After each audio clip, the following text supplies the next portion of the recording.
Shall we begin? You aren't stuck in traffic. You are traffic. Let's begin now. Please get that bicycle-shaped object out of this shop.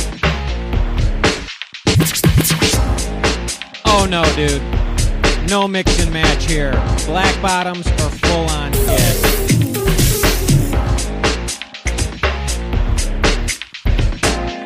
Pedal on, bro. Pedal on. Let's begin now. Oh, geez. Learn the hard way. Wider is better.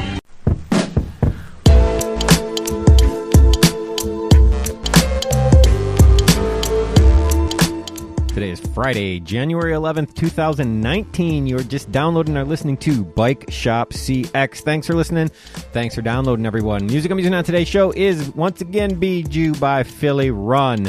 As always, this show is brought to you by the Wide Angle Podium, the Wide Angle Podium Network, podcasting network that we are a part of. Get on over to wideanglepodium.com and you can become a member and support the shows that you love to listen to. We are also brought to you by TNR Tape. TNR Tape, what a great way to, if you have any kind of event where you have to wear a bib number, this is a great way to attach it instead of the old-fashioned safety pins. This is just the great stuff that you can avoid putting holes in your jersey, and it works great. And also, thank you to our sponsor, Grimpeur Bros Coffee. Get over to GrimpeurBrothers.com or WideAnglePodium.com and click on the Grimpeur Brothers link and buy some of the Full Schleck coffee or the Hello Cyclocross Friends Espresso.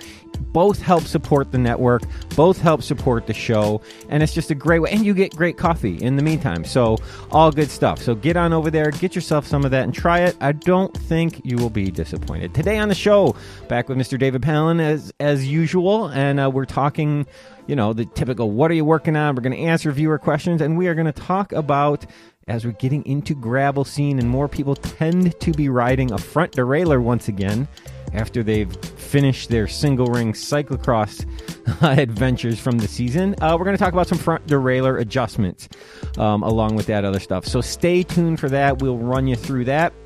Like I said, viewer questions, etc. coming your way. All right, I think that's enough of my yapping. Let's get on with it. The Bike Shop is open.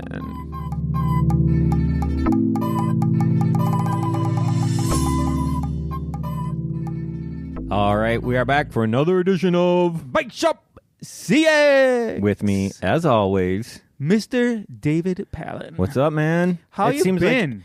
Like this is the first show of the new year for us. I am so psyched that we're back together. Right. I don't, and we, of course, we hang out. We're good pals. We go back years. We go back years to when we go back months. Yeah. But it seems like it's been forever since we've recorded. Now, you've been out there recording with all kinds of other people. Yeah, we only did the one show in December. Yeah. Then I did the special show. Then I did the gravel lot. Then I did the question show with Bill. And we're doing another show with Bill tomorrow. So, yeah, it just is like, you know, end of the year craziness. So we're back, new and improved. No, not really. Same old. I'm older and less proven. But yeah, but if people, that's a good point. We should start there. Our fellow Wide Angle Podium show, the Gravel Lot, the newest show on the network. Yes. They had me on. That was an interview we did in my hotel room in Louisville the day before the elite races at BSCX Nationals. I was just coming off being sick, so my voice is a little screwed up. But people should go and listen to that. And any other Wide Angle Podium shows. Yeah, listen to the Wide Angle Podium stuff. Listen to the Gravel Lot, and a few things. One, real quickly, is I can never do, but real quickly, those guys are killing it. Their production value is high. The way that those guys are out there on social media and getting the word out is amazing. Yeah. They are the nicest guys out there. And finally, the Gravel Lot. The Gravel Lot refers to that lot where everyone hangs out and talks before and after a mountain bike event or after going out riding mountain bikes. Right. And show is not the show's not about gravel racing or gravel road riding. Yeah, or I anything think like some that. people might think that. And even that, it's not really about just mountain biking stuff. It's really a show about cycling and advocacy and the community. Yeah. Go out there and listen to those guys. John Wollery and Doug McClintock are doing a fantastic Did they want you to say job. their last names? Yeah, I wish everybody could see the look on David's face right now. When I said, I don't think they mind. He was worried there for a second. Mum's the word. We'll edit that. No, we won't. All right, so yeah, go get there and over there and check that out. But so yeah, cyclocross season is over. Yeah, which means we're in cyclocross preseason. The U.S. season is over. Right. There's, of course, a lot of U.S. riders over in Europe still racing, and the season goes until actually almost the end of February. Yep, correct. Past Worlds. Don't forget that, people. The season does not end on the World Championship. In fact, both the other two the World Cup races will be over by then, but the other two major series, the De Veve and the Super Prestige, they both have races after Worlds. So, correct.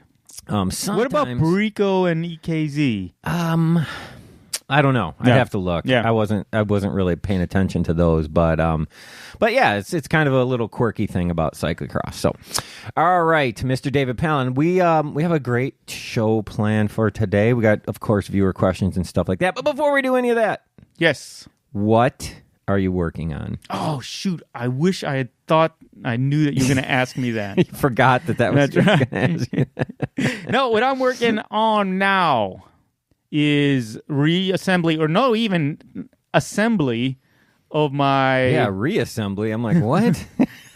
assembly of my new to me, anyways, unused Right. cross bike, Yeah. perhaps gravel bike. We're going to see. We were just talking about that before we get Right. to recording. Let's see what size tires I can get in there. Picked up a Raleigh RX20. Yeah. And So that's an aluminum frame. aluminum frame. It has the fork, actually, from the carbon bike. Carbon Raleigh. The carbon Raleigh fork. And I'm really kind of psyched. I'm starting to put it together with pieces and parts between your basement, my basement, pieces that I'm sourcing from around the globe to see what I can get on this thing. Yeah, it's going to be a bit of a Frankenstein bike, but it's still, but not real. I mean, kind of, but it's all SRAM stuff, rival or better, Right. Right, and hydraulic disc brakes. What? Yeah. What? Mr. David Palin riding a cross bike with hydraulic disc brakes. So I was hanging out on the wide angle podium last night. Yes, And they had this thing about tell us something that's true about you that nobody would believe. Uh-huh. And my truth was, I like disc brakes. they all couldn't believe it at first, and then we got to the discussion, and it really is. I have no problems against disc brakes. Disc brakes work great. I see. This is the thing. This is how the world is nowadays, Yeah. right? If you say you like something, That means you hate something everything else. is binary, Right. Everything, you can't hold two thoughts in your head at once, right? If you Exactly. like one thing, it means you gotta hate the other thing. So, because you always talk about how much you like candy brakes, as do I, Right. it must mean that you hate disc brakes, That's- right? I mean, what other explanation could there be? That's right. But lo and behold, hey, you like them both. Everything And you has know a what? place. Yeah. I also like mechanical disc brakes. I do too. Yeah, I Are mean, they if I were doing always the the Tour Divide, Yeah. I'd want mechanical Heck, disc brakes. Yes. Are they always the right choice? No. No. Are they sometimes the right choice? Yes. Uh-huh. So there we Yeah. go. So well, that's good. Aluminum frame, carbon fork, through axles. Yes, sir. So we should We should talk about that through could axles. actually be a tech topic for one show. Because people, like David sent me, he's like, what's the through axle I need for the rear? It's 12 by 142. And it's like, yeah, but remember, That's not all that that's you need. just the spacing. Right. Right? So that's from the inside of both sides of the frame. right. Is where that measurement comes from, which is the same. I mean, 12 by 142 has kind of become the standard in cyclocross bikes for sure. But that's not the size of the through axle. So we'll talk. That's a good idea. Let's do that for the tech topic next time. You see, guys at the gravel lot, sometimes I have ideas. We'll talk about through axles. So that'll be cool. There's a few things you need to know. Because I was at a race once and someone came up to me and said, "Hey, I forgot my through axle. Do you have one I can borrow?" Yeah. And I'm like, no. I got through axles, but they're not going to be the right ones. Are you kidding me? It's just randomly, it's a standard. It would be nice if it was a standard, but there's good reasons why it's not a standard. Correct. And really probably never will be a standard. Not likely. All right. So that was so mysterious. People have to listen to that show when we record it. Now that's a teaser right there. Yeah. So what else are you doing to that? What you got the bottom bracket in? Bottom bracket's in. What's the bottom bracket? BB30. PF30. Sorry, SRAM PF30. Yes. Basically the same, but you've got that nice nylon cup in the PF30. Yeah. I was talking with... It keeps it from squeaking. I was talking with Jimmy at the shop. Yeah, mechanic at Fraser Bikes. At Motor City Bicycle, I'm sorry. Yeah. Formerly Fraser Formerly Fraser Bicycle. Yeah. And we get into this whole discussion about... I always like the idea of threaded bottom brackets. It just seems better than just press fit. And he's like, yeah, well, that's why you have that problem with your Colnago. He said, when they start spinning and giving you problems with a press fit, you pull it out, put a new one in. Yeah, exactly. And then you don't have You were this like, issue. oh, It's like, yeah, I guess you're right. Yeah. Well, but that's only true with carbon, right? With the threaded carbon frame. Right. A threaded steel frame, you don't have That's not going to... Well, it's threaded right into the frame. Right. As the opposed threads to are something in the... Right. Yeah. It's not a sleeve right. Like that. But, I mean, who's riding steel anymore? I mean, steel's real. I like carbon, so steel must be terrible. Terrible. Oh, terrible. No one... Yeah. God. So, anyways, all right, PF30, going to run a single ring? Single ring. Right now, it's a rival crank. All right. And then you're thinking about putting 650B so that you can put a wider tire in that. That's the idea. I want this to be my coast-to-coast bike. Now, at the same time, though, you said you're riding the Colnago. What's going on there? So, being the ingenious guys that we are, I pull out the shell. We don't ever kind of rig up anything. Nothing. Ever. Nothing. I just buy new all the time. Right. Replaced with original manufactured parts only. No, we managed to take out half the shell, because the shell comes in two parts. Okay. When you mean, so this was the shell that was inside the bottom bracket that was spinning. Yeah, the drive side was no longer bonded to the carbon. And so that was spinning, and that actually was two pieces inside there. Two pieces, right. Not broken, that's the way it was manufactured. Correct. Okay, all right. One slides over the other. One side slides over the other side. Yep. So, using a bearing remover, managed to get in behind that shell and extract it without damaging... so something that you slid, you put in, and then it widens, and you were able to grab like the back of the shell and pull it out. Right. Okay, gotcha. Yep. Gotcha. So basically pushing on, because I couldn't remove the outside bearings, because that's how I found this problem, right? It was spinning. Right. So you had to push from behind, but make sure that you're not actually pressing on the bearing races or the bearings themselves that would damage the races when you're pushing it out. Managed to get a hold with the Park tool extractor. Okay. Pulled it out, and now I have the carbon shell, obviously on the bike, right? And this threaded piece of metal sleeve. Kind of thing. Very thin aluminum. Yeah. Was it aluminum? Yeah. Oh, okay. Yeah. Yeah. And well, that makes sense, I guess. Yeah. Took that, put it in the parts washer, cleaned it, and really did the best job I could. Right.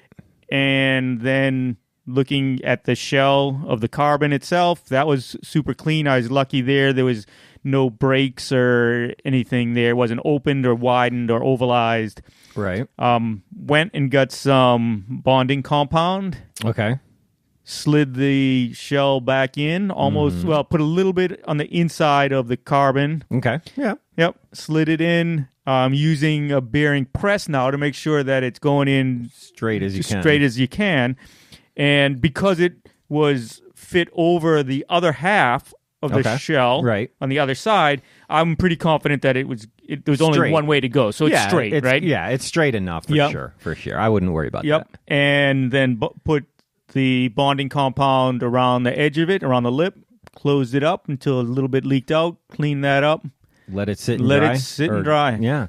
I have not gone and tried to remove the bearings on it. I think that shear force might be an awful lot for the bonding to take, but the bike no longer squeaks.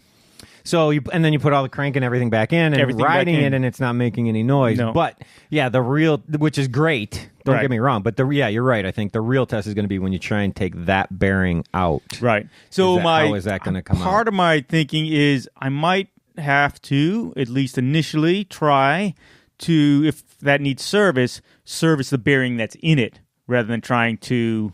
Yeah. So remove it's a threaded cup that threads into that sleeve. Correct. That then has a bearing pressed into it. So Right. you haven't tried to unthread that cup. No. Is what you're saying. No. Gotcha. Okay. No, because I'm pretty sure. Well, I'm not sure, but my suspicion is if I try to back that cup out, it's going to just it's going to let.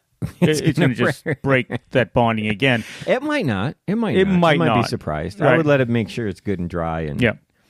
that's like, you want to try it, but you don't. Exactly. Yeah. Yeah. Well, at least it's rideable, right? Yep. It's not making Yep. noise. And I've ridden it on the trainer and outside, and in neither place was it making noise. Cool. So, All right. Well, we'll see what happens. We will keep people posted on future developments. we will. With the Mr. David Balance, The Colnago Saga series. And in the meantime, we keep building up the Raleigh until that's rideable. And man, you're going to end up with more bikes. More is better. And More plus one, is right? better. Yeah. Oh, that's pretty cool. So, but that, in this whole process, the whole time, I was thinking about this one question that I had for you. Which is, What you working on? what am I? I am not working on anything that spectacular, to be No? honest. Not cross Turntables season. or Cross season is over. Well, receivers and stuff. Yeah. But bike wise, I helped a guy. Coincidentally, what our tech topic is going to be today, front derailleurs. Yeah. I helped a guy with a front derailleur yesterday. That's kind of the last bike I worked on. Yeah. We're going to go through that process in a little bit. And then I'm actually rebuilding this old Schwinn just for the shop that we're going to sell out of the shop. So pretty simple, straightforward. I'm doing probably the biggest tricky thing is I'm putting straight bars on it. So it's going to need what kind of brake levers? Short pull brake levers that go on a straight bar. So I got to make sure that I match those with the brakes Right. that are on it, and that should be it. So Nice. It'll be a cool little. There's two. So the shop is in Adrian. There's two colleges, Adrian College, Siena Heights, and Adrian College, and so we get a lot of college students. And this would be a perfect college kids commuter bike when it's done. Straight bar, 2x5, old Schwinn that weighs about 80 pounds. Yeah. Right. But for a flat college campus, who cares? Exactly. And you lock it up and no one's going to steal it. So, that's it. Nothing that spectacular. Yeah.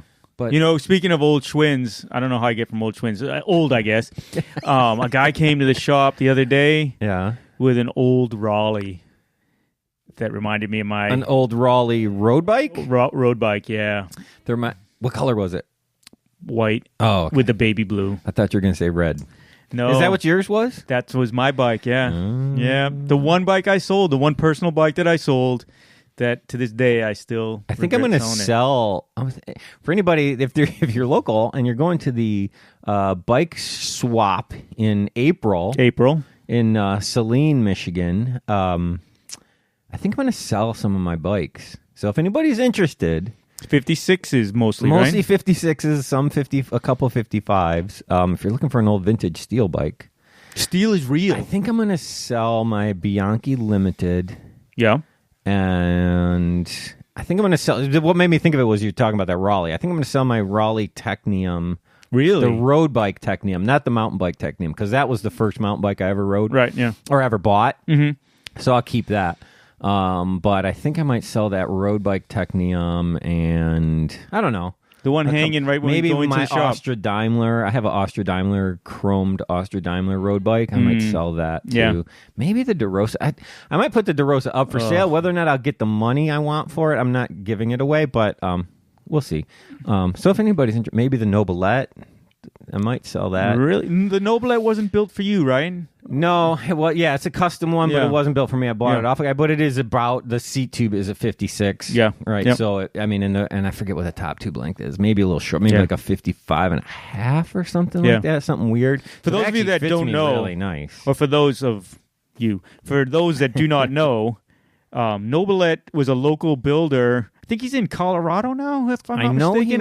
he was he was actually- there. Maybe he's come back. He was in Colorado. He was actually building for Rivendell for a Yep. while. Yep. They would send him orders. He would build them and then send them back to Rivendell. But he was out of Ann Arbor for many years. He was and- the guy in Ann Arbor back in the 80s. I mean, to have a Nobilette was like, Yeah. that was, you had something there. And this is one of his old ones back when he was just putting like stickers on. He didn't even have like real fancy labels or anything. Right, yeah. So yeah, this has just got like his old style stickers on it. It's really cool. All Campy Super Record head to toe with a set of race wheels that are tubulars and a set of clinchers for training. So anyways, that might be up for sale too. Interesting fact, Nobilette built Mr. B, you know Mr. B out of Chelsea with the Joybox Express. The Joybox Express. He built their custom trike band carrying piano mover bike. So for people who don't know what we're talking about, Mr. B is a jazz musician. He's ridden across Michigan several times and actually rode the length of the Mississippi He did River indeed. From Minneapolis all the way down to New Orleans. And he had Mark Nobilette build him a bike that could carry his upright piano. Not a keyboard. Not an electronic keyboard. No. An upright piano. Right, which they then used as their stage when they did So shows. they did shows all along the way for and they kids would just, and like, communities. if they saw a park where there was a bunch of people, they would just pull in. Yep. And the other guys had their instruments. Yep. And they would just put on a little impromptu jazz show. Yeah. How awesome is that? The bike was really cool. Have you seen the bike? Oh, of course, yeah. Because they have, obviously, it's set up mainly as a trike. Yes. Right? It's basically, if you picture a trike with a big platform behind the main rider, with single wheel in the front, two wheels on this platform-like thing. And then two mounts on the back platform. The genius of that bike, That in was my the opinion. genius, right? Yeah. So two mounts on the back of the platform where it was a fork mount. Right. Or they are Quick fork release mounts. Fork mount. For the two other members in the band. To push. Attach their bikes there and push. So if they got to a hill, I mean, I think the piano weighed 300 pounds. I don't care how low you gear that thing. No, that's going to be a challenge. So if they got to a hill, or any just time, keep the band tired, together. There was and not only that, there was a place underneath the back part that was the stage to store the front wheels. The front wheels, correct. So you'd stop, pop off your front wheel, slide it under the stage part, clip your front fork into these two quick release mounts that were on the back, and now you had two people, rear wheel obviously still on the ground, two people that could push. So you had him riding at the front, and the other two could clamp onto the back and push. So you effectively had three people to push this 300 pounds up a hill. You probably need all those brakes coming down some of the mountains coming out of you might need them the to, Mississippi you might Valley. Need their brakes too, right? Yeah. I don't even know what kind of brakes that thing had. I hope I would have wanted like drum brakes. Canties. I want coaster. So he had one coaster brake on the left rear wheel. For sure. But we digress. So anyways, nobody wants to hear about that story, Mr. Dave Penn, because they want to get on to our tech topic. But before we get to the tech topic, what do you got in that mug right there? It looks pretty good. I'm sitting here with my official stickered Bike Shop CX mug. Yeah, that's the one you bring every time over here. Because I come fully stocked with the full Schleck. I'm still waiting. I'm going to get myself some Hello Cyclocross Friends. Yes. Blend. Yeah, but right now I'm still on full Schleck. This was full Schleck gifted to me by Dr. Tracy Berman. Ooh, nice. So yeah. And so for people who don't know what we're talking about, Grimpeur Brothers Coffee, go over to grimpeurbrothers.com and try either the full Schleck or Hello Cyclocross Friends. You can also go to wideanglepodium.com. There's a link there that will take you to It's like wideanglepodium.com/coffee, I believe. Or just go to wideanglepodium.com and there's an icon that you can click on. And you can order some of the coffee that helps support the show. It supports our show. It supports the network, right? Yeah. So support the entire network. If you like listening to these shows that the Wide Angle Podium is putting on, go buy some coffee. It's a great way to show your support. Along with becoming a member, or do both. Do both. Become a member and buy some coffee. Imagine that. I'm sure there's a lot of people that have done that. So I haven't spoken with Wide Angle Podium Central in a little while, but my belief is that they sent out those super aero bib pins, racing pins for members. For members. Yeah. I mean, I don't know how you survive without one of those. Yeah. Yeah. And we forgot to say too, at Nationals we spent a lot of time. We got to hang out with Dan. We dressed did as Santa. Danta. Danta. Yeah. And partake in Dan was doing pour overs. See, poor Dan. This is the attention that Dan has to detail, right? Yep. He didn't just drip brew. He knew, there's all right. It's Nationals, right? There's coffee snobs. There's a lot of people there, right? He didn't just drip brew so he could make a large amount for all the people there. What did he do? He had multiple setups so he could have like an assembly line of coffee pour overs. So he with could his make digital scale. Of course. I mean, Dan measures the grams of the water he uses. That is correct. So, and he was doing it to that level even at Nationals when he was making for large numbers of people like that. Yeah, Dan's an amazing guy. That's the kind of coffee you're getting when you buy the Grimpeur Brothers. Yeah. It's not coffee that's been sitting around that he roasted a month ago, 2 months ago.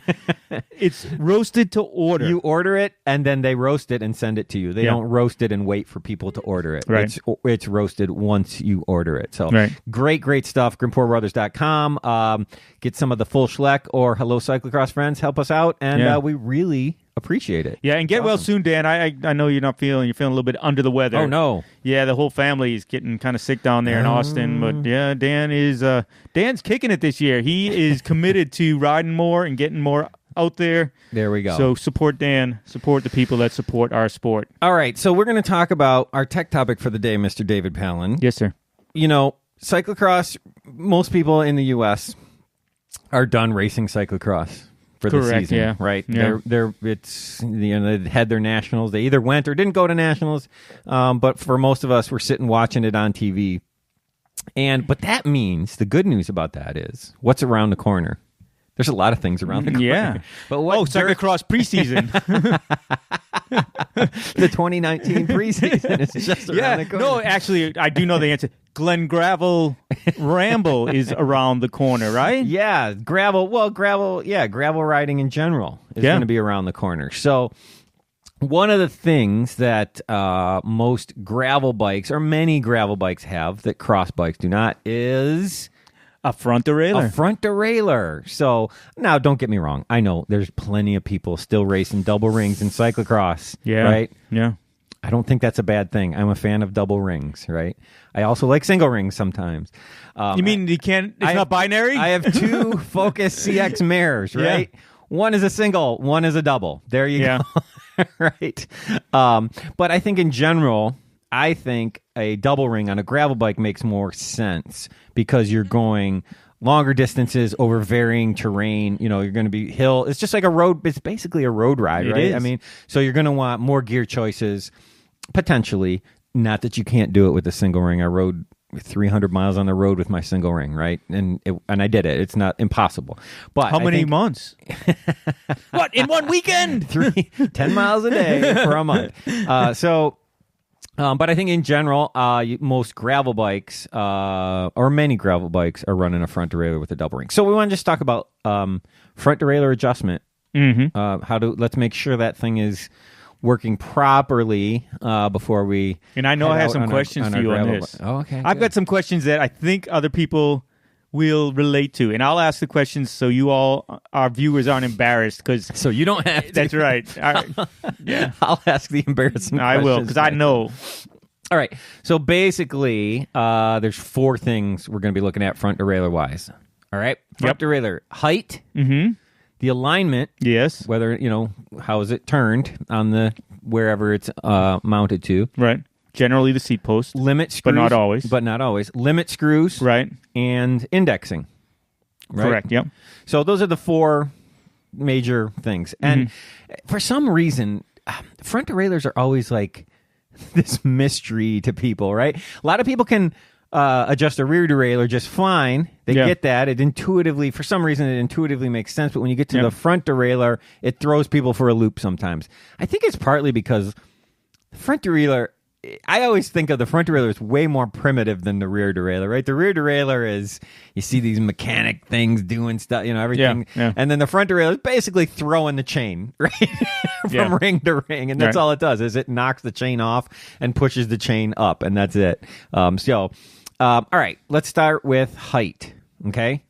Yep. The place we're looking at for height is we're looking at the outer cage over the big ring. So outer cage. No, when you say outer cage, you mean the outer cage, obviously, of the derailleur. Of the front derailleur. The piece that you're referring to as the cage is the rectangular loop that goes around the chain. That goes around the chain, which pushes the chain in either direction. Correct. So that outer cage over the big ring. Correct. The outside biggest ring. The goal is you want that adjusted to 2 to 3 millimeters. All right. Yep. A good way to do that is take a hex wrench. Take your 3 millimeter hex wrench, or or your 2.5. Yeah. And you can put it in there and measure. Run it right along the teeth and make sure that gap is between 2 and 3 millimeters all the way along. Yep. So that's the height of the cage above the big ring. Correct. Not beyond the ring and closer to the ring. Nope. That's limit screws we'll talk about later. Right. We're talking about height. Up and down. Right. Push the cage out over the big ring. Right. Is it, or shift it, whatever, however. Yep. Is it 2 to 3 millimeters above those teeth? And check several teeth. Right, the one you might be looking at might not be the one. Even on a new ring, because you have your wide narrows, it's gonna look a little different. Should be the same height, but or the arc of the cage could be slightly closer to some teeth at one point than others. So just pay attention to where that is. Make sure, or you could have an oval chain ring. No, you can't. So make sure at its highest point you're about 2 or 3 millimeters away. I guess that is critical, right? The highest point. So when you're looking at BioPace or Q rings or whatever, right. The ovals or whatever. So all right, for the so that's it for height. That's not that's straightforward. 2.5. Pretty straightforward. Most derailleurs, at the same time that you adjust the height, you can adjust the alignment. So the alignment is pretty simple. You want that same outer cage that we were just looking at. That should be parallel to the front ring, the big ring. Right. All right. So as that surface moves over the front ring, it should hit it exactly parallel, flush, and it's not actually hitting it, right? You're standing over it, looking at the imaginary line that would be the outside edge of that front derailleur. As that moves outboard and crosses over the big ring, does it hit it all at one time? This is the way I like to look at it. Stand above it, head on the saddle, right? Your head resting against the saddle, looking straight down at the front derailleur. Make that shift and watch as that surface of the front derailleur crosses over the big ring, and is it hitting it flush on all at the same time? Right. Many derailleurs you can adjust that and the height at the same time, so you can kind of check both of these things before you loosen anything, right? And then do this all at once. Especially if it's just a seat post clamped one, those are really those are so easy to adjust with a band. Yep, you can adjust height and this alignment and get that dialed in. Got to get that in first, or none of this other stuff matters. Yep, and tightened to spec. Yes, when you get that set, a good way to do this is don't loosen it all the way. Like people want. Oh yeah. I have this problem at the shop. I don't know if you do, but people always want to take nuts off of stuff. Oh. Yeah. Sometimes it's on purpose, but other times they just start backing things out and don't realize until it's on the floor. You're laying on the floor because it matches everything, and you find 3 ball bearings out of some other project. And yeah, that's a good point. If you ever drop a loose ball bearing on the floor, let it go. Do not go find that and put it in whatever you're working on. Yeah. Because several reasons. One, it's filthy. But two, the biggest thing is you don't know that that's the same bearing you dropped, right? It could have been one that Joe Schmo dropped 4 days ago, and it's a different size, but close enough that you think it's the same, and you put it in. They cost 3 cents. All right, if that. Let it go. Let it go. Let it go. Yeah. Get another one. Yeah. You should sweep the shop every now and But then. bearings are everywhere. They hide in every little crack. They do. But I remember, at Barnett, that was one of the things they were like, if you ever drop a loose ball bearing, gone. just let it go. Yeah. It's into the ether now. Yeah. It's gone. Don't try and put it back. So, what were we talking about? Oh, people loosen things up. Yeah, or they'll do it on a wheel, right? They'll go to take the wheel off the bike. Say it's a bolt-on. Like, again, because of the college students, a lot of them are using bolt-on wheels just so that stuff doesn't get stolen. And they'll come in to work on their bike, themselves, and they'll take the front wheel off, and they take the nuts all the way off. And, and then they set them on the bench over here, and you're like, you're going to lose those. Yeah, you are. It's a lot easier to find them when they're still attached. Right. So anyways, just like that. Just loosen your front derailleur enough that you can make this adjustment, right? And that way it'll hold. You can kind of move it a little bit and it'll hold. You don't have to be constantly. So you can remove your hand, kind of take a look at it. Once you get it 2 to 3 millimeters in the height, parallel to the front ring, tighten that down, torque spec, use your torque key, tighten that to spec, done. It's in the right place. All right. All right.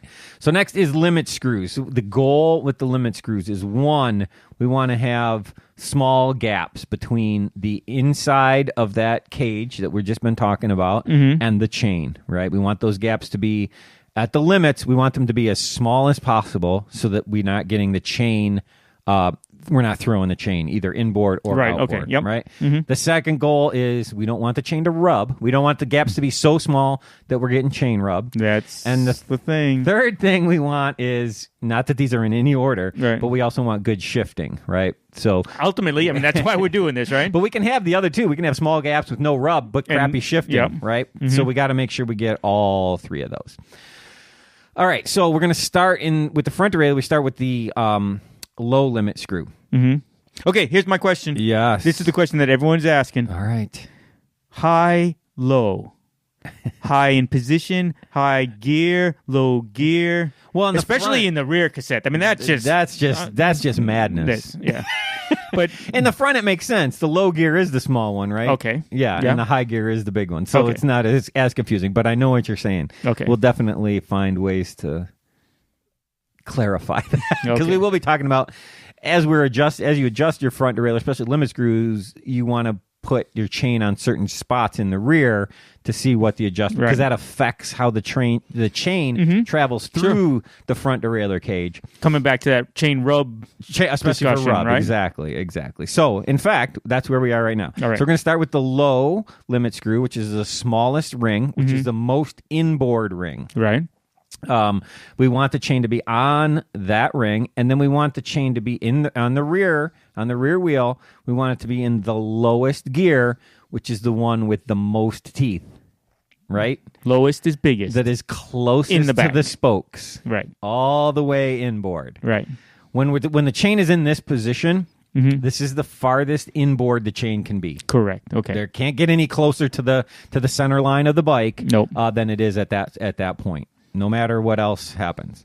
So either at this point, when we're in that position, we want to make sure that we're not getting a false low limit with our cable tension.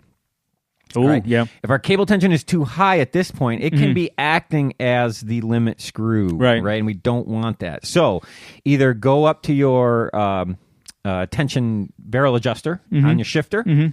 Say it's a flat bar bike or whatever, wherever your barrel adjuster is. Or if it's not, if you have like an inline, if you have a gravel bike and you have an inline one, or if you don't have a barrel adjuster for your front derailleur, then just disconnect your cable, right? Just slacken your cable and let there be slack. So we want to adjust the low limit screw on the front derailleur with no cable tension. That makes sense. All right, so when you get that, if you look down, same thing, head on the saddle, and now you're looking down, straight down at the front derailleur. Yeah, just like that. And you're looking straight down at the front derailleur. You find your low limit screw. They are oftentimes marked with an L and an H. If they are not marked with an L or an H, a lot of times visually you can just look and see which limit screw. You can see the end where the screwdriver goes, of course, but you can also see the contact end. Yeah. And if you see which one is making contact right now, that's going to be the low one because the cage is all the way in the low position. Right. If there's a big gap, you know that that's the high one. If you still can't tell, sometimes you can't see in there. Just take your screwdriver and randomly turn one. We're about to adjust them both, so it doesn't matter if we screw them up a little bit. Yeah. Turn one, a little quarter turn, right? If the cage doesn't move, you're probably turning the high one. Right. Go to the other one, turn it a quarter turn. If the cage does move, now you're on the low one. Right, So, okay. All right. Easy peasy. Easy peasy. All right, so... hey, gravel riders, dirt road riders. Yes. Super clean your derailleur before going through this process. Yeah, I bring this up because when oh man, there's a story here I can tell. There's times when I'll go out and you be out on the roads for a very long period of time, especially ironically when it's dry and dusty. Where your front shifting goes out on you because you have accumulated enough dirt on top of where the limit screw contacts its limiter. Oh, I see what you're saying. Yeah, and it affects its ability to shift. So if you want to make sure everything's clean. You've been in the big ring for a while. Yep. And so it's allowing this dust and particles to slowly accumulate either on the contact surface of the cage or on the screw itself or both. Exactly. Yep. And so when you go to shift to the little ring, that's creating it creates its own limit. Yes. Yeah. That's a really good point. Yeah. So, make sure all that stuff is really clean because you want the actual cage to be hitting the limit screw, not whatever crud is in between the two. All right. So, at this point, say your chain, you're running the crank, and if your chain is not rubbing on that inside of that cage, tighten that limit screw until it just barely starts to rub, right? And then back it off a tiny little bit. What that is I don't know what that is. Right. No, and this is another case of do it while you're turning. Again, not static, because as much as we think those are flat, they're not flat. Chain rings are not flat. Yep. So as you're turning the crank, watch that, back off that limit screw, let that cage move inboard away from the chain, right? It's moving in. That inner wall of the front derailleur cage is slowly moving inboard. When you get a little gap, the smallest gap you can have without it rubbing, and then a little bit more. Okay. The reason being because on the stand, what I've found is on the stand, you're not putting a lot of torque into that. You're not twisting and bending things, right? So I generally add a tiny little bit. I'm talking an eighth of a turn, right, maybe a quarter of a turn, depending on the bike, of extra gap. Shooting for around a millimeter of a gap, but that's not exact, but that's a good thing. If you're close to a millimeter, you're confident that it's not going to rub. And again, sometime when you are on your trainers, not the stand, but the trainer indoors, take a look down at your bottom bracket while you're pedaling, especially under load. Oh, you'll see how much movement there is there, right? And that does anticipating, right? Yeah, that does affect where it's going to contact in this situation. And my experience is if I just back it off till it just stops rubbing, it almost always rubs. Then when you actually go test ride it, right? So. To go a little bit extra at this point is almost 100% thing that you need to do. Right. So, all right, and that's it for the low limit. It's that simple. We're done. All right, we're done. All right. High limit. We're going to shift to the in the rear, on the rear wheel. We want it to be in the high gear. All right, which is the smallest number of teeth. So the most outboard of the cassette. Right. All right.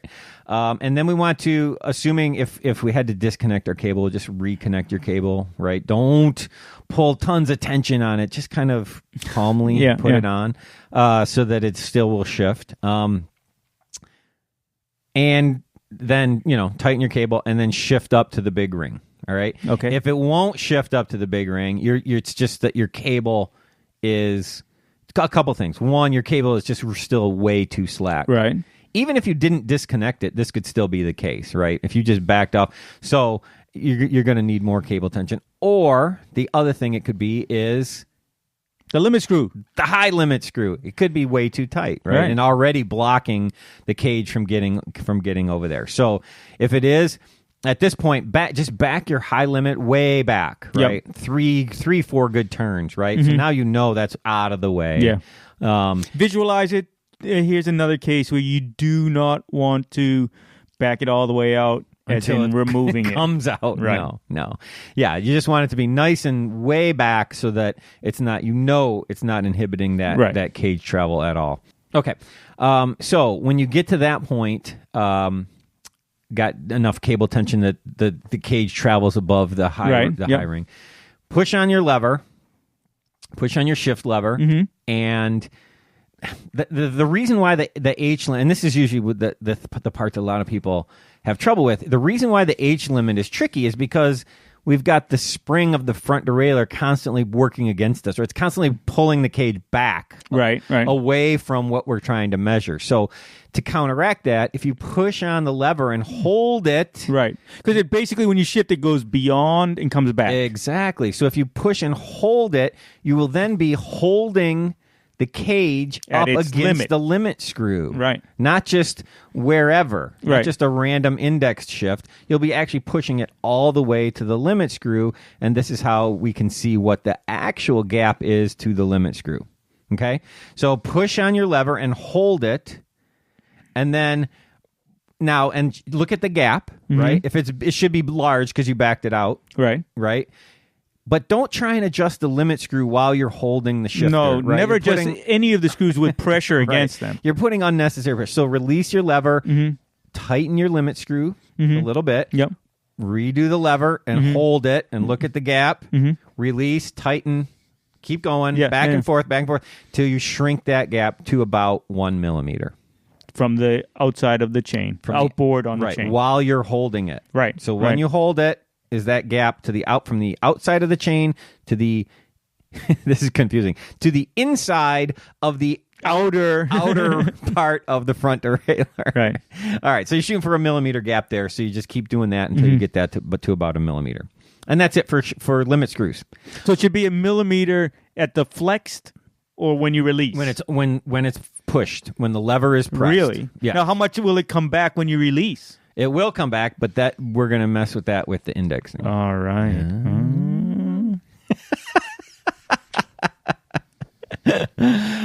So if we're going to do that, just to go back a step or two, and this applies also in the rear derailleur, when you are setting this up with the indexing, you want your barrel adjuster all the way, or almost all the way inboard, so you have space to adjust this, no? Not all the way inboard, but in the middle is okay. I like to be a little bit slightly more inboard than the middle. Okay. Do you know what I'm saying? Yeah, I do. Because you tend to need to add tension. You're right. So you tend to need a little bit more room in the barrel adjuster that way than I mean, if you need way. to take off tension, then you open up the... I mean, because basically you start with almost zero tension on the cable in the other shifted direction. It's funny because if you're doing this on a mountain bike, say, and you have flat bar shifters that have the barrel adjuster, you can, if you get it all, you're like adding tension and you get all the way to the end of the screw. Yeah. You can pop the screw off, pull the tension, and then re-thread the screw in. Ooh. Yeah. It's kind of cool. Yeah. It's hard to explain without a picture, but all right. Are you ready for indexing? So we're ready to index. We want the chain to be in the rear, still on the high gear. Right. All right. And we want it to be on the front in the large ring. It's kind of where we just ended with the limit screw. Right. So we didn't have smallest ring, smallest cassette, smallest number of teeth in the back. Right. Largest cog in the front. Largest gear in the rear. Right. We're basically the largest gear on the bike we're in right now, as far as gear inches go. So just like we were doing, we want to push. If we're pushing that lever and there's movement, right? So the cage moves, right? We basically, at that point, we want to add tension to the shift lever. Okay. All right. So if we push the lever and it moves out to where our limit screw is, right? We basically, that means our cable tension is not as tight as our limit screw. All right. So at this point, we're going to add cable tension, and that cage will move out to that limit screw. Try and do it like half turns at a time. So add about a half a turn of tension, right, to your cable. Right. Check it again. Push on your lever.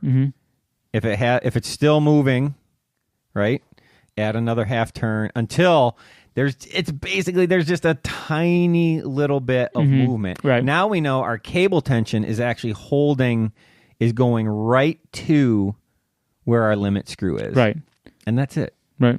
That's it. That's all you got to do. Right. Done. At that point, check all your shifting, right? Run it through, shift it up, shift it down, switch it to the other gears on the cassette, shift it up, shift it down. You might find, nowadays with these huge number of gears we're running, you might find typically when it's cross-chained, right? Like if you're in the large number of teeth in the rear and on the big ring in the front, you might get some front derailleur rub. The problem with sometimes you can eliminate that maybe with a little bit of cable tension adjustment. The problem is you're probably making it rub on the opposite end. Some other gear that you're more likely to use more. Right. So if you're rubbing in a cross chain position, just leave it. Don't ride cross chained except for very short distances under extreme circumstances or something like that. Right. So there you go. That's basically it. Just that easy. It's a piece of cake, right? Wow. Questions, comments, concerns, whatever, send them to bikeshopshow@gmail.com. We'll get that front derailleur. Bikeshopshow@gmail.com. We'll get that front derailleur straightened out. Or, straighten and heighten and everything. So I hope everybody's getting ready to get out on their gravel bike. I mean, it is still January. We're a little early for gravel season. I know that, but winter came back in the last couple of days. It was after nice it being 50 degrees in Michigan in January. Yeah, I don't know why that would be, but now we're back to like in the teens again. So we have to wait a little while till we'll be out on the gravel. And in the meantime, everybody can be out on their fat bikes, right?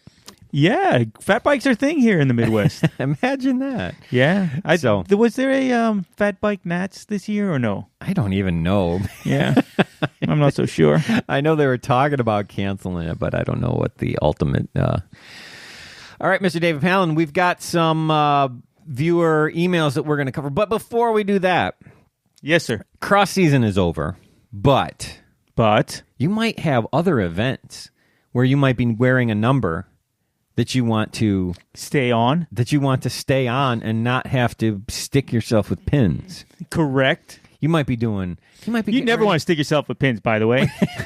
you don't even want it. Yeah, it's probably better to not even put it through your kit. But don't stick yourself with pins. You might be doing a triathlon. Yeah, you might be this time of year. Well, getting ready to do a triathlon. Oh, yeah. Well, some people live in the South. Yeah. And some people live in the Southern Hemisphere. Some people live in the Southern Hemisphere or Hawaii. Maybe you're getting ready for a triathlon. Yeah. Maybe you're getting ready for a 5K. A 5K, 10K. Lots of Ks out there. You name it. Yeah. Like, I'll be at the Puchki Run again this year in February. That? What is that? Puchki Day. Puchki Day, right? But how far are you running? Is it a 5K? Running? I'll be on the mic. Thank you very much. Yes. Yeah, the Puchki Run in Hamtramck, Michigan. Come out and see this. You should come to this, man. Free Puchkis. You should get a TNR test number and tape that thing on while you're announcing. Aaron, I've used all my test numbers. Aaron, send me a test number. I will. For you, Aaron. How good would that be? Yeah. Are you going to wear your big, long Mr. David Palin coat? Depending on weather, but in February, it's very, very likely. Yeah. And then right under where it says Mr. David Palin, it could be TNR test number test in progress. Test in progress. That would be amazing. Of course, to our viewers, we're talking about TNR tape. This has been a huge sponsor for us.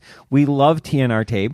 Sonny Gilbert has been, and Tyler Cloutier. Both took it to Europe. Yeah. The stuff has been used. It was used at Louisville Nationals, right? Where I swear, Talk about extreme testing. Sonny had a 1/4 inch of mud on the entire surface of her number. Yeah. Right? Yeah. I bet her number weighed a pound. Right? We should have had her weigh it when she took it off. That would have been funny. And it was still stuck on, no problem. Right. Yeah. TNR tape. It was wet. Yeah. It was. And for those full of you who are mud. saying that, yes, but the people that had their numbers pinned on, their numbers stayed on as well. Yeah. In a lot of cases, most cases they did. And now they had bigger But now they had holes in bigger their- holes in their jersey. kit. Yeah. Right. Yeah. Or their skin suit or whatever.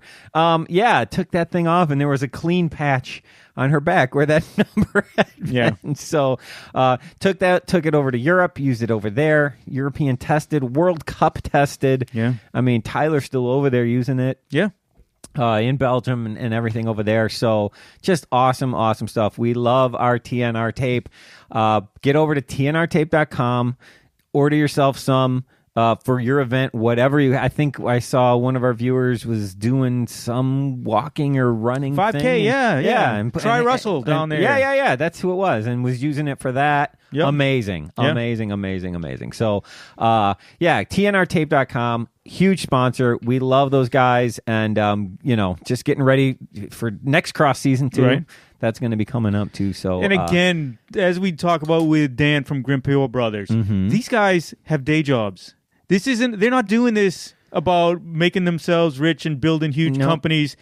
Both of these guys give their money back to the community that supports them. Exactly. Yep. By supporting these guys and Grimpeur Brothers, you are supporting the people that support the sport. No question about it. This is just a great way to do it. So get over there, tnrtape.com. Give it a try, and I think you will be very happy. I believe you will be.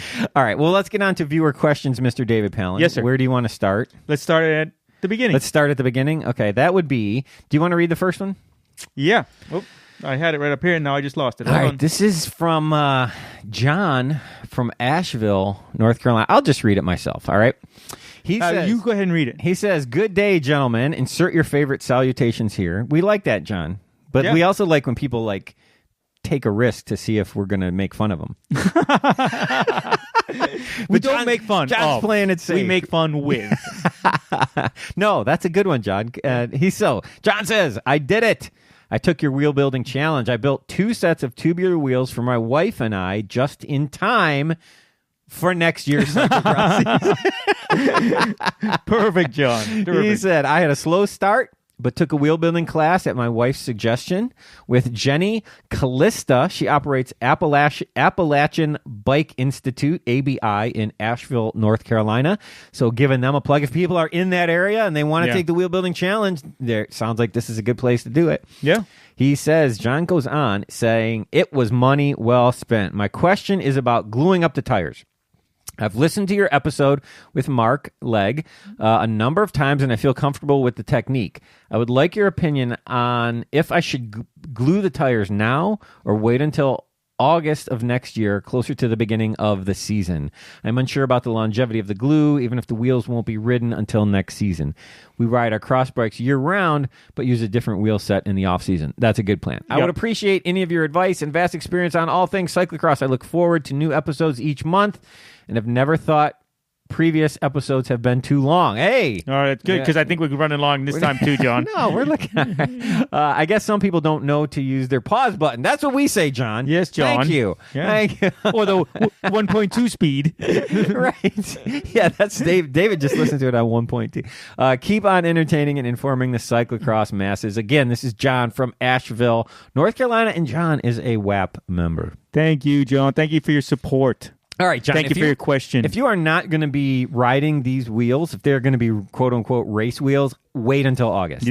By far, yeah. Yes. Yeah. Don't. That's just a whole summer of that glue being allowed to over dry and get. I mean, the glue will, in general, I like to say it lasts 2 seasons. Yeah. But why not extend that as long as possible? Right. Right. Yep. Especially if they're just going to be sitting. Wait until next. There's not enough that's going to go wrong that. that doing it sooner to the beginning of the season, Right. having extra time is not going to be necessary. So August is a great month. I would do them at the beginning of August, again, if in case something does go wrong. Also, it will give them full on cure time. That they're not, I think the information that Chip had when he was doing the actual measurements of gluing tubulars, they're not. I think it was 100 hours before they are said that completely before. Yeah. dry. They're rideable in 8 to 10 hours, Right. but they are not completely dry for 100 hours. So still, even at that, that's 4 days, right? 4 days, right? So, but give yourself a good week, or even 2 weeks, or even 3 or 4 weeks, but not a couple months. You don't need a few months of hot weather, especially in North Carolina, with that glue sitting there. So, I would shoot for the beginning of August. That gives you a couple weeks. If you have a problem, you can correct it and still have a week or two of dry time before the beginning of September when cyclocross season starts. Right. That would be my advice. I have 2 things that I see when I look at this question. Yeah. One is, I did it. I finished just in time for next season. So obviously, John is a guy that has a lot of things that are going on, and stay on top of this. If you are going to be able to do it again in the beginning of August, then go ahead and wait. Yeah. Set a calendar reminder, whatever it takes. Right. And the other piece of that is, it's not particularly complicated. It's a little bit time consuming. Especially your first time. But that's it exactly. Your first time, you're going to want to make sure you do it right. So do it the beginning of August just in case.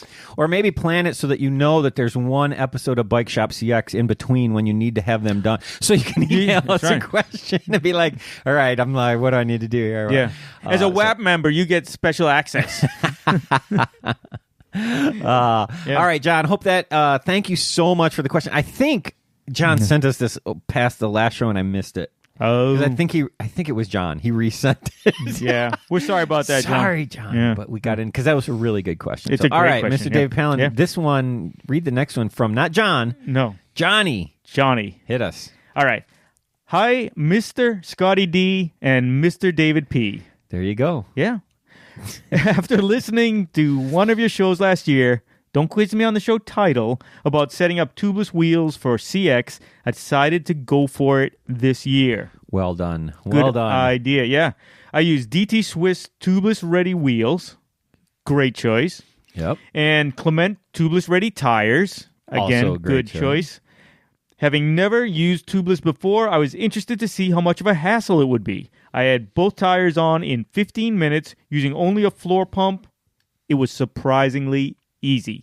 Amazing. Yeah. And we've talked about this before, the sense of the old days when it was tricky and you had to be careful. You were using all kinds of weird stuff and trying to make things work that weren't necessarily made for that. And so that made it a pain. You could still do it then. Right. But that's most of what made it so difficult. But that idea has kind of still carried over. Right. But like Johnny here is saying, if you use everything like that, it can be very simple. Compatibility is a key. I mean, you use Clement and DT Swiss. Yep. Boom. Evidently very much a combination that I have used several times myself. Yeah. So there you go. All right. Once I dialed in my correct pressure, I had no issues through the full season and would recommend anyone going tubeless. They really performed well for this Cat 3. Thanks for the inspiration to try a new setup. Thanks for all the work you put into the show, and not only say thanks, I also support the WAP network. That's 2 people out of 2. 2 of 2, right? And this one's great because he's just saying nice things about us and didn't even give us a question to answer. Didn't even really, it made our job easy. And just to make this the trifecta, Scotty D. Yes. The perfect trifecta. Yes. P.S. Okay. David, I just signed up for PMC number 14. Whoa. That's Pan Mass Challenge. That is the Pan Mass Challenge, the largest a-thon event in the world. It happens to be a bike-a-thon. David, you did it for 23 years. 23 years. 23 so consecutive even at 14, years. You still got 10 years, John. Right. No, but I went to John's site, bikefightcancer.com. Bikesfightcancer.org. .org, yeah. Yep. Bikesfightcancer.org. I went to Johnny's site. And Johnny, you're doing great stuff. Keep it up, man. Great stuff. Keep it up. I appreciate it. As someone with personal experience, both with the Pan Mass Challenge and with a cancer, all about it. Thank you so much for all you do. Thanks to the Pan Mass Challenge, and one last shout out to them. Last year, $54 million in a weekend. Yeah. That's amazing. Yeah. That's amazing. And I'm wondering if Johnny's going to ride in the tubeless. Why not, right? You can. I mean, maybe not those tubeless, but you can get road tubeless. Get some like Hutchinson road tubeless. Boom. Yeah. Off you go. Assuming he's 700, everything's else is compatible. But if not, build yourself a set of road tubeless. There you go. There you go, John. Yep. My regards to Billy Starr out there, and give all my friends a big high five at the Pan Mass Challenge. All right. The next two questions, I'm going to read them both because David has not even seen these yet. These came in, I think, off of your tweet. You tweeted out, it's not too late to send questions, and I think these came in off of that. So that's awesome. So the first one is from Pete, also a WAP supporter. Pete says, "Hi, Mr. Scotty D and Mr. David Palin. I really enjoyed hearing both of your personal stories on the Gravel Lot podcast." Thank you. Thank you. David's was a while ago. Mine was just recently. Yeah. You really are like the rest of us, just a lot smarter when it comes to anything bike related. No. No, Scott's better than the rest of us, and he's a lot smarter. I'm just like you, Pete. I'm just a regular guy. All right. He says, "I am sure you have covered this. But a reminder might be timely. This was my first season using tubulars. Another one. It's amazing. We're having an effect, man. We are. Yeah. Yeah. I don't plan to use them to ride 200-mile gravel races like MDP. You got to come on out, Pete. I know Pete, actually. Pete invited me to a ride that he's doing down in Arizona in February, 125 miles of gravel. Nice. Yeah. How should they be stored for the off-season? Thank you, Pete, WAP supporter. The question is, do you live on a slab, or does your home have a basement? Do you have a wine cellar? A humidor? Basically, you want to store them in the driest, coolest place that you have to store wheels. Yeah. Right? For me, that is my basement. My basement does get a little humid in the summer. I run actually 2 dehumidifiers down there to keep it okay. Yeah. So it's fine. They're out of the sun. Yeah. So you don't try and keep any direct sun from shining on them if you can. But sometimes you can't, Yeah. So if you're sure that they don't have any moisture in them and you want to put them in a bag to keep them out of the sun, that can be okay. Maybe not zipped up or anything like that. But you're just trying to keep them cool. I would avoid putting them in any really, like if you have like a really hot garage or something like that, try and avoid that a little bit. It's also, I like to hang them on hooks out of the bags if you can, right? This is how I hang my 40, I got my 40 hooks, right? No, I'm sorry, I don't have the question right here in front of me. Are they mounted, or are they just tires? Well, he just said, I'm assuming they're mounted. Okay. Either way, yeah. Either way, I mean, all this is true. Yeah, either except way. the hanging part. Yeah.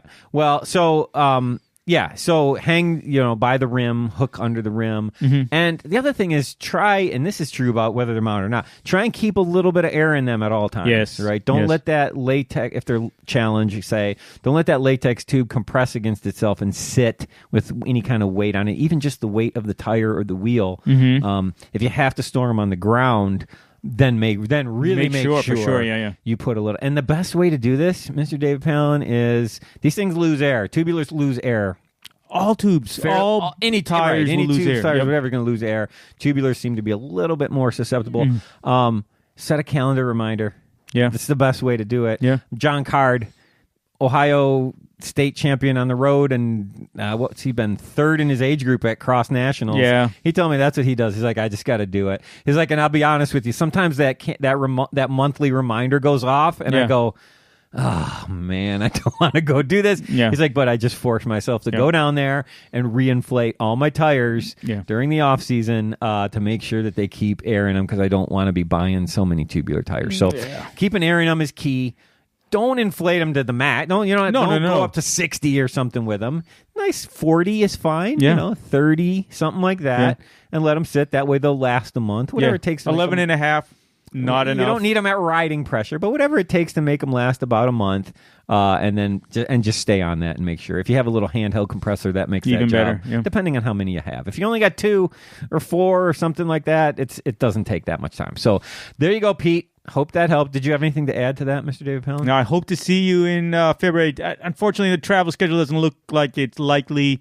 But yeah, Pete, you got to come up and ride coast to coast with us this year. There you go. All right. The next question is from Matt. I think Matt is also a local guy, right? He's a local guy, a supporter. I think he's a super supporter at that. And he signed it Mateo. Mateo. We've talked about Mateo's bike. Oh, we have. We have Okay. the Salsa. I'm sorry, the Santa Cruz. Remember we talked about the Santa Cruz, how beautiful it was that's on right. the outside and how gritty it was much on sand the it had on the inside. Yeah. We love him. Mateo's one of our Sunday regulars. The Santa Cruz that he's used The as an hourglass. This is, yeah. It's a rain stick. You turn it over and it's you hear. Yeah. Just kidding, Matt. Just kidding. Matt rides way more than I do, so I'm not going to criticize Matt for having sand in his. And Matt, you're another guy we want to see at Coast to Coast. I think we may be convincing him a little bit. Okay. Yeah. All right, good. So he says, hi, MDP and SD. That's good. Yeah. I like it. Lots of initials. Riding a lot of gravel and all-weather conditions. I commonly hear loud, goose-like shrill honking coming from my disc brakes when braking. You know what I mean, right? Of course we do. Of course we do. Go to the start of any cyclocross race and you'll hear this exact sound. Yeah. Can be annoying. Luckily, the stopping power itself is fine. That's good sign. I recently got new pads, adjustments, etc., but still seem to hear it frequently, but not all the time. What question mark? Why? Is it an indicator of a problem or just the way disc brakes are? Are well-adjusted disc brakes always quiet, or it's a factor of riding in the rain/grit and what your karmic score happens to be on that particular day? Wailing through Washtenaw, Mateo. Yes and no, I think, is a good. Yeah, it's funny. I didn't know this question was coming, and we had this off-air discussion about this very point earlier. So there's a lot of things going on here. Just because your brakes are squeaking, especially, like you say, the stopping power is fine. Here's the thing. There's no toe adjustment on disc brakes like there is on rim brakes, where we can eliminate the squealing. That being said, trying to eliminate your squealing of your disc brakes is a good thing, but it might not be completely possible. You might just be, like you say, with the amount I know you ride a lot of gravel, you got a lot of grit and a lot of stuff going on. You might just be continually getting stuff on your rotors that's going to cause a squeaking problem. There's a lot of things you can do, like you said, adjusting them, trying to keep your rotors clean is a big one. Yeah. Right? That's one of the, remember, I think we had a show where you talked about the alcohol spray bottle, Mr. Yes, David? sir. That's a great thing for the alcohol spray bottle. Even if you just leave another alcohol spray bottle wherever you park, say you park your bike in your garage, right? Leave an alcohol spray bottle on the shelf right next to where you park your bike so that you can clean those off every time. It might a take clean, dustless rag. Yeah, just leave that right there with the bottle. And the bottle. Spray that on there. I used to do that over and over and over again at cyclocross races. Yeah. When I was supporting Courtney, I even had, because I wanted rags that were, I didn't want to mix up and use some rag with some grease on it. I had a stack of lint-free rags. What color? They were multiple colors, the yellow, orange, and green ones.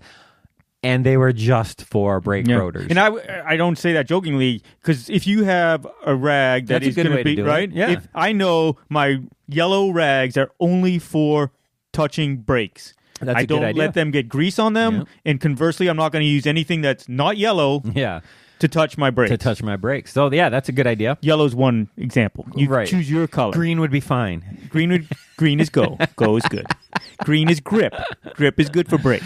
The other thing, Mr. David Palin, you were talking about pad compounds. Yes. And what were you saying about that? I was saying that there was a belief, and there was some truth behind sintered brakes would last longer and give you more grip. They also tend to be louder because they're metallic metallic. That's what's causing some of the noise in the compound. As it turns out, I happened to be on my way over here listening to a discussion about disc brake compounds from Swiss Stop, and they are saying that they have now organic compound that in their testing can last as long as and grip as well as sintered brakes compounds. Now, that said, I'm just saying what I heard. I don't know. I don't have personal experience. I haven't seen any data. Well, I think that the truth to that, in my experience, is almost like that. The second year that that Nationals was in Wisconsin. Oh yeah, when we had Half laps. we had that slurry of mud. Yep, that was an incredibly unique circumstance. And people are going through brake pads in a half lap or whatever. Yep. Ever since then, it seems like everything is, oh my God, you got to run stintered, you got to run stintered, you got to run stintered. Right. I think, one, the likelihood of those conditions is very low. Right? Correct. Two, organic pads have gotten a lot better. That's the point to since me.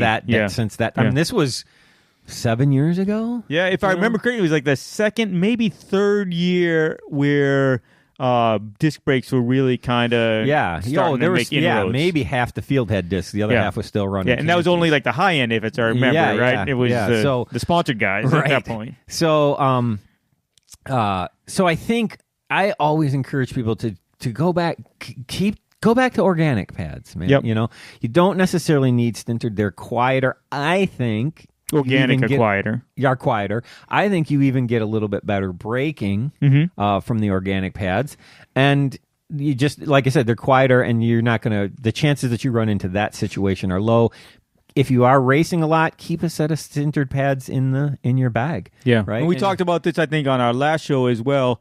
Brake pads are inexpensive in relationship to other things. Yes. Have a bunch of brake pads in your repair kit, in your glove box of your car, next to that bottle of pins that you have left over from before you started using TNR tape. Have them in multiple places because, keep them clean, keep them dry, make sure nothing's getting on them, keep them separate from other, little bit wrapped up or whatever, and have them available to switch in and out.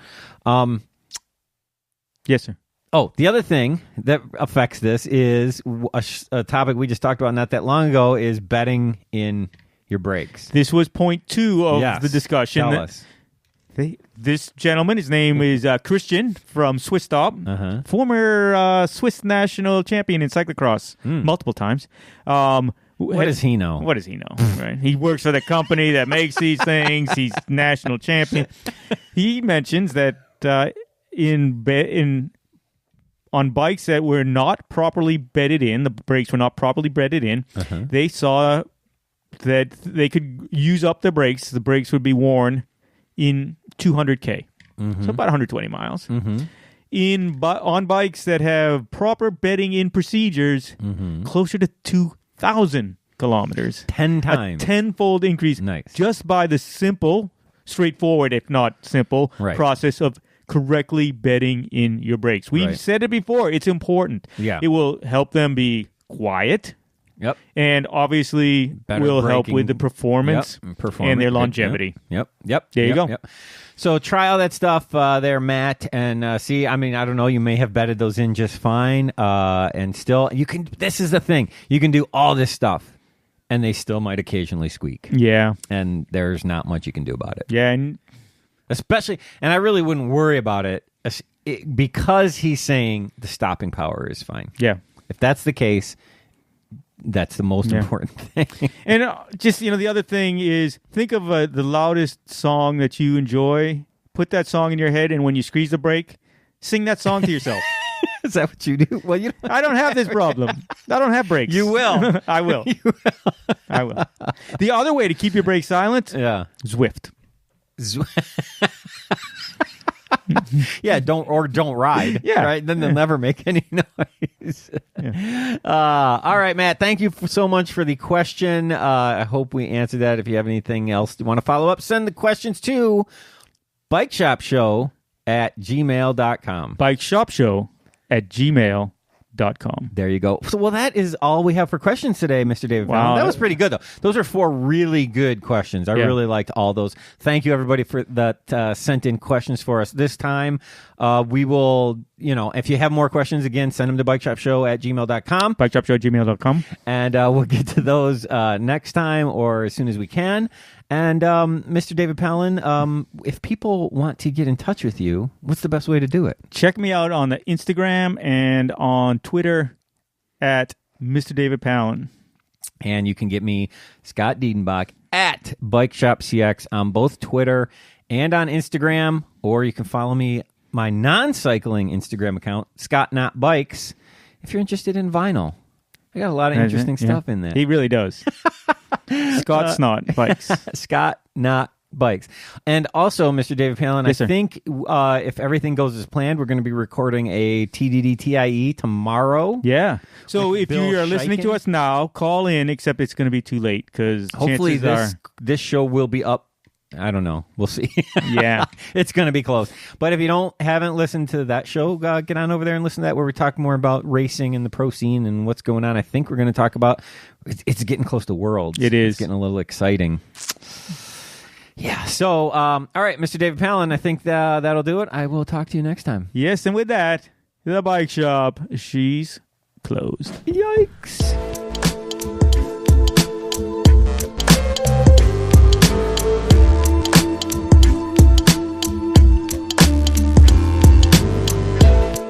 All right, that's the show for this week. I hope everybody liked it. First show of 2019 is under our belt. We are on our way for 2019. I'm sure there'll be lots of surprises coming our way and lots of good stuff for us to talk about. Look for we are going to do the through axle thing that we mentioned. So look for that coming up soon. Once again, thank you. As always, we are just overjoyed to be a part of the Wide Angle Podium Podcast Network. Get over to wideanglepodium.com. Become a member. It's how we are able to do this. So if you like what you're hearing, you listen all the time, become a member. Throw us $5, $10, whatever you can afford, whatever you think it's worth. And we really, really appreciate it. Thank you to Grimpeur Bros Coffee, buying some of the full Schleck and Hello Cyclocross Friends. Help support the network. And our big sponsor that we just love, TNR Tape. We love these guys. TNR Tape. Get over to tnrtape.com.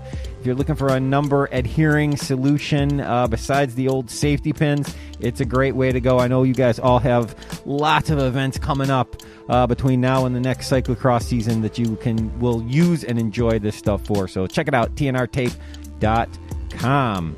And still a lot of good cyclocross racing to be talking about going on over in Europe. Of course, we will be recording They Don't Do That in Europe tomorrow with Bill Shiken. Well, maybe today. You're probably downloading this today with Bill Shiken. So look for that coming soon. That's going to be exciting. And Worlds. We will slip in some Worlds talk on Bike Shop CX for sure as it happens. And if we see any tech stuff along the way there. All right. As always, if you have any questions, comments, or concerns, get them to get on the show. Send them to bikeshopshow@gmail.com, and we will get those read. We really appreciate the tech questions, and it's part of what everybody likes about the show. So thank you for that. All right. I think that's it. I hope everybody is getting out there and riding. If you are getting out there and riding, be careful out there. Take care of each other out there. And until next time, the Bike Shop is closed.